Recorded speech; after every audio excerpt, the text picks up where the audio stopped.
ఏమండి ఆగండి. ఏంటి మళ్ళీ? మీరు ఇంకోసారి ఇలా అందంగా రెడీ అయ్యి ఆఫీస్కి రాకూడదు.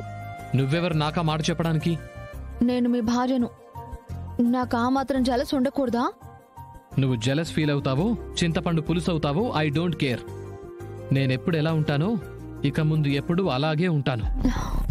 ఇప్పుడు నువ్వేదో చెప్పావని నన్ను నేను మార్చుకోను.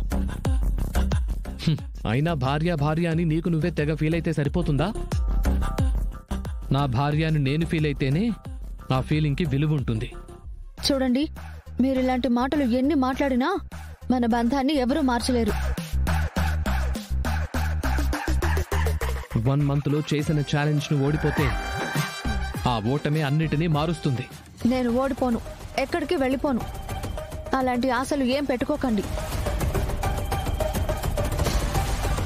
మేడం, మీ కార్ ట్రబుల్ ఇచ్చింది మేడం.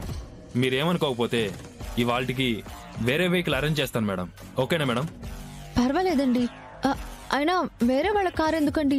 మా ఆయన కారు ఉందిగా, ఆయనే నన్ను డ్రాప్ చేస్తారు.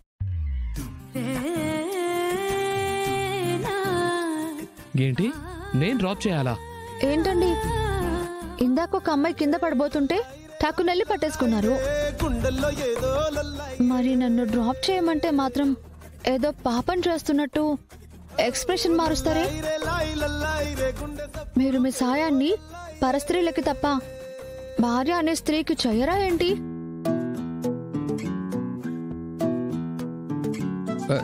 చచ్చా, అలా అని కాదు. నాకు వేరే వైపు వెళ్లే పనుంది. ఇంటికెళ్ళటం లేట్ అవుతుందేమో అని అలా అన్నానంతే. అంటే వీళ్ళిద్దరూ కలిసి జాలీగా ఇంటికెళ్తారా? నో. జర్నీలో టచింగ్స్ జరిగి అది వీళ్ళిద్దరి మధ్య కెమిస్ట్రీకి దారి తీస్తే నో, అలా జరగకూడదు.